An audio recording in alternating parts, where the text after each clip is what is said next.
1 in 5 families are affected by mental illness, yet a stigma is still attached to those who suffer from such diseases. The first week in October was dedicated to mental health awareness, and reporter Julie Bollier now introduces us to a remarkable man who not only has overcome his own struggles, but continues to help others. Meet Ted Dunn, who continues to volunteer for the National Alliance on Mental Illness of Western Mass, or NAMI, even at age 93. Why? Ted recalls several life-altering events. One goes back to age 7. It was a tragic accident. My father had a big Studebaker touring car. I was with him, sitting in the front seat, and he had picked up a woman to go and do some work for him, and the car wouldn't start when he got back in, which was quite often the case in those days. You had to crank it, and so he got out and to crank the car in front of it, and unfortunately he was in a hurry, evidently, and as a result it hadn't been put in neutral. It was still in gear. When the motor started, the car lurched forward and got on top of him, enough so that he died that day of internal injuries.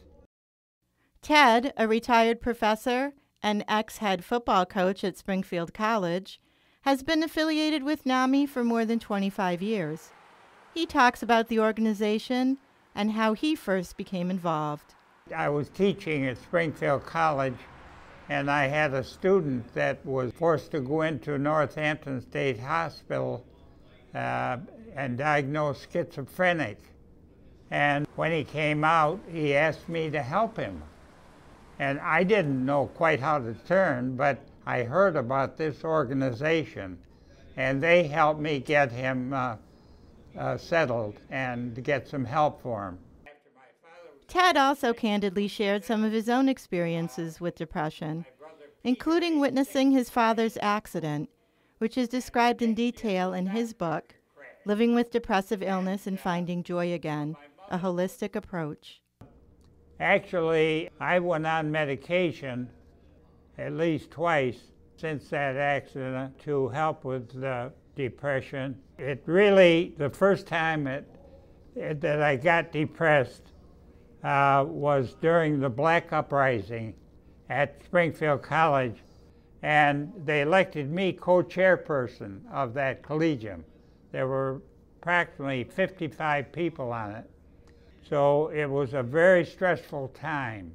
After that summer meeting every day, Sundays included, all that summer of '65, I went into head coach of football without any real vacation to speak of at all. And it was after that season that I had my first depression. In his book, Dunn lists 22 things that had helped him with depression. Among them are exercise and prayer. Bernice Drumheller, president of NAMI Western Mass, says Ted played a crucial role in getting the Catholic Church involved with an annual NAMI fundraiser called the Iris Project. The Catholic churches have been incredible in supporting us with our Iris Project, because not only is it a fundraiser, but it's a way, it's an invaluable tool to tell people what it's like to have a mentally ill person in faith. On September 8th and 9th, Ted passed out silk iris flowers for any donation at St. Michael Church in East Longmeadow. Father Jim Scahill supports the cause. I think 1 in 5 families are affected by mental illness, and we've encouraged this project for several years now. I think it's important for people to get beyond the stigma of mental illness. I think there's great sympathy for those who suffer from cancer or heart disease. There doesn't seem to be the same empathy or sympathy for those that suffer and struggle with mental illness. I would encourage our young people to really take up the spirit of volunteerism, because so many agencies are reliant upon volunteers in order to accomplish the good works they do. Recognizing the onset of mental illness is crucial, says Bernice, because these diseases can be deadly. They stay awake day and night, and for several days at a time. You may notice that they have disorganized thinking. With my son, he thought the mafia was following him wherever he went. Also, the way they speak, it's disorganized. You're talking about one subject, they're talking about something else. Very often, they see things that aren't there. Their senses are all affected, and they act up in what we think are strange ways. Without treatment, problems can arise, such as length of depression or mood change, increase in drug and alcohol use, and also an increased risk in suicide.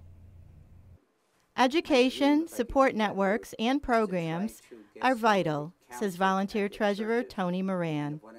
Well, we have programs. We have people come here for group support. We have family to family.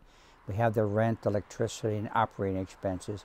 We only have one part-time paid employee, so we're pretty much dependent on volunteers.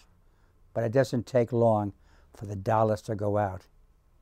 So it's crucial that we get some dollars coming in. Ted volunteered with his wife until her passing more than 10 years ago, and continues to volunteer into his 90s. Reporting in Springfield, this is Julie Bollier for Reel to Reel.